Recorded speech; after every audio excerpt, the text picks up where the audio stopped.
I'm here at AUVSI in Las Vegas with Chip Downing of Wind River Systems. Chip, you're here at AUVSI. What brings you to this show? First, it's important for us because basically any sort of unmanned system uses computing, and we feel that's important to our magazine. How about you guys? How do you feel it's important for you? Certainly this is one of our fastest growing markets at Wind River, where we have leveraged the work we've done on manned systems, on Boeing 787, and now with ARINC 653, over 260 programs using that platform.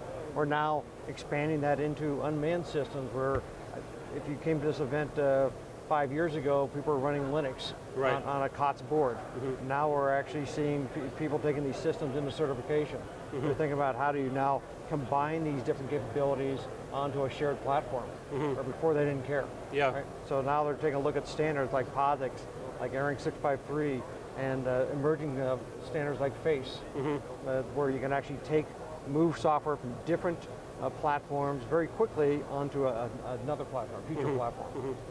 Yeah, and I guess in any unmanned system, the basic hardware running on a embedded computing is basically an important, critical part of the system. Yeah. Correct. Very exciting news this weekend, of course. I was looking very closely.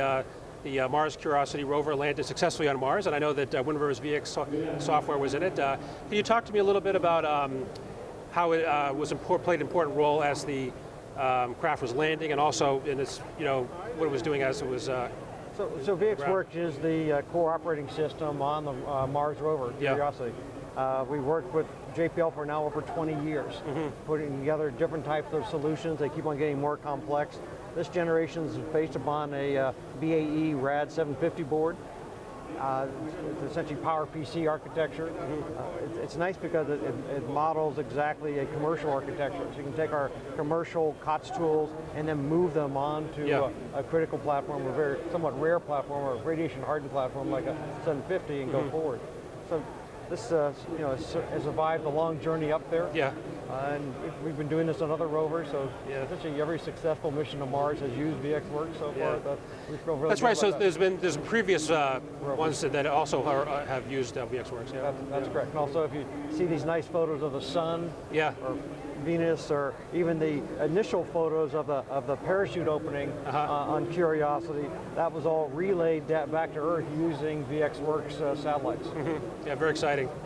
Last question for you. Can you talk about any sort of new things that are happening in your company, any products or technologies would you like to talk to us about? So I think we have a couple of things that I mentioned before. We talked about VxWorks 653 and FACE. We're seeing more of that consolidation play, and that carries on. We're also, it's interesting, these Android tablets. Yeah. So Android's extremely popular now with the US military, government agencies. We offer something interesting. We can come into your Android device, a standard COTS device, and route that, bring in our own technology, right? Create either separation technology like hypervisors or partitioning, or we can actually layer in different types of Android and security enhanced Android or SE Android platforms on top of that. The thing that amazes me at this show here, I got this new tablet from Intel. They're now making an Intel tablet. And has different types of compute environment. It has a graphics processor. It has a touch screen. It has high-speed interface. And it's all integrated on one chip. Yeah, in the past, every single one of those functions, as you said, was a slot in a box or something like this. And now it's on a single chip. Yeah, it's amazing. Yeah. So it's pretty impressive. Yeah. Well, thank you, Chip. I appreciate you taking the time today. Take care.